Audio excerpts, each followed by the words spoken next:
Hello friends, myself Mohit and I am going to dictate you Steno Legal Matter. Please subscribe my channel and press the bell icon for more dictations. So be ready for the dictation. 5, 4, 3, 2, 1, start.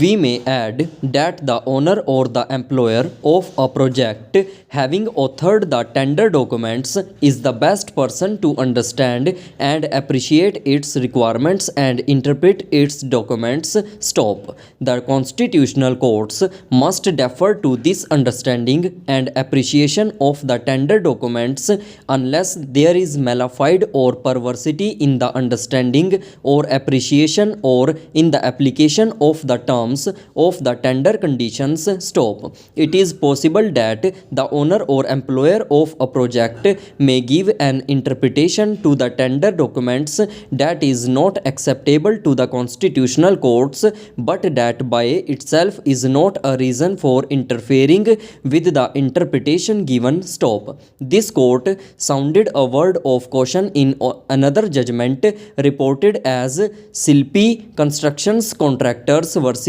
Union of India and others, wherein it was held that the courts must realize their limitations and the havoc which needless interference in commercial matters could cause. Stop. In contracts involving technical issues, the courts should be given more reluctant because most of us in judges' robes do not have the necessary expertise to adjudicate upon technical issues beyond our domain. Stop. As laid down in the judgments cited above, the courts should not use a magnifying glass while scanning the tenders and make every small mistake appear like a big blunder. Stop. In fact, the courts must give fair play in the to the government and public sector undertakings in matters of contract. Stop. Courts must also not interfere where such interference would cause unnecessary loss to the public exchequer. Stop. It was held as under. Stop.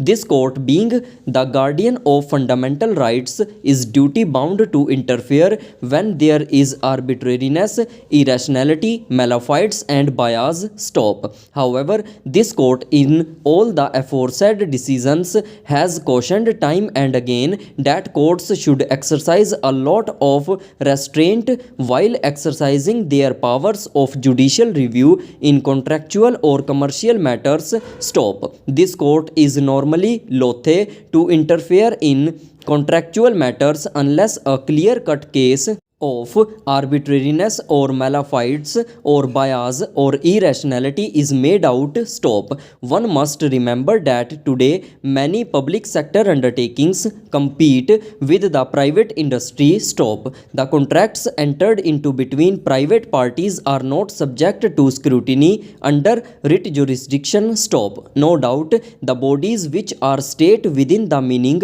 of Article 20 of the Constitution are bound to act fairly and are amenable to the writ jurisdiction of superior courts, but this dictionary power must be exercised with a great deal of restraint and caution. Stop. The courts must realize their limitations and the havoc which needless interference in commercial matters can cause. Stop. In contracts involving technical issues, the courts should be even more reluctant because most of us in judges' robes do not have the necessary expertise to adjudicate upon technical issues beyond our domain. Stop. As laid down in the judgments cited above, the courts should not use a magnifying glass while scanning the tenders and make every small mistake appear like a big blunder. In fact, the courts below. Stop.